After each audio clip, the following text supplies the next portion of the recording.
All right, let's talk about Scary Movie 3, which I've been pumping these reviews out very quickly because, to be honest, even though you're not going to see them when I obviously shouldn't record these things, like they do come out one week after another.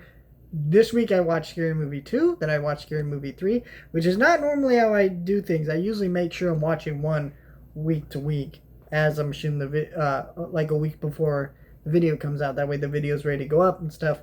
But I've been really not loving these movies, but they're just like this one's like an hour and 25 minutes.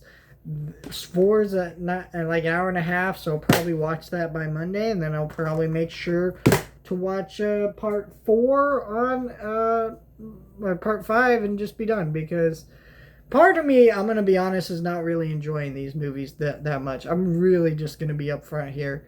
Um, I thought one was okay. I liked two a little bit better just because the gags felt like a little bit more up my alley, but it also felt like there was a lot of gags in that movie that were also stinkers. And I genuinely never want to see again, like the fucking Exorcist peeing shit. I did not need that in my life ever, but here we are. So now we're gonna do Scary Movie 3. This one is a little bit weirder because basically the Wayans brothers were not involved in this one.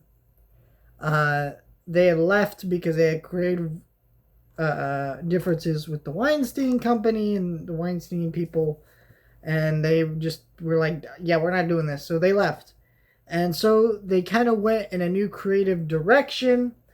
And they had David Zucker direct this. Now, if you don't know David Zucker, he was not actually a bad choice to kind of helm a reboot, or not a reboot, another parody movie because they directed, Top Secret, Airplane, Naked Gun movies, right? So it's not like that was a horrible idea, but also like David Zucker, he was an older gentleman. He had not made a movie in a long time, because, well,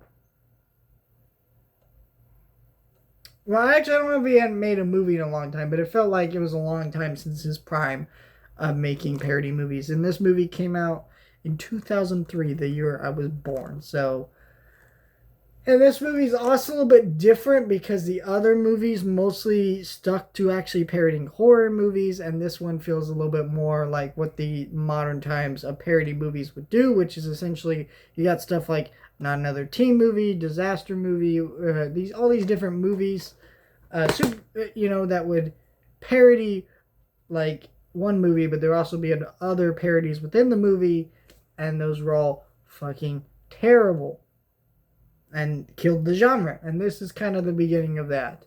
Because in this movie, there's long stretches of this movie that they start parodying 8 Mile. Now, I'm not going to say I don't like 8 Mile. I actually do. It's a pretty good movie.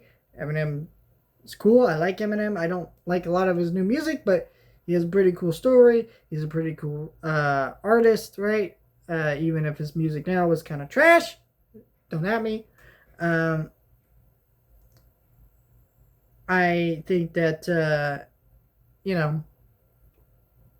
I think that 8 Mile is one of those movies that you were there when that movie came out and it was relevant to you when it came out. And I'm not gonna say it doesn't have its fans still. Of course it does, right? Me being one of them. But what I'm saying is it's not really a movie that's in the public consciousness now.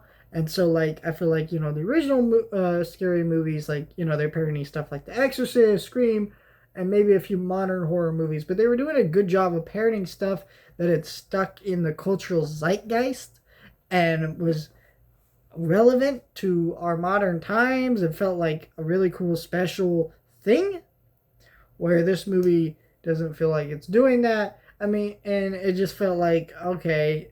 And the jokes are a little bit more fast paced in this one. It didn't kind of like an Airplane, Naked Gun movie, because if you watch those movies, they kind of just do a gag, move to the next thing so quick. So it's one of those movies that you'll laugh so much. And yeah, I do think that this movie is a little bit better in some ways because of that. But I don't know. It just doesn't work for me. I'm not a big fan of Scary Movie 3.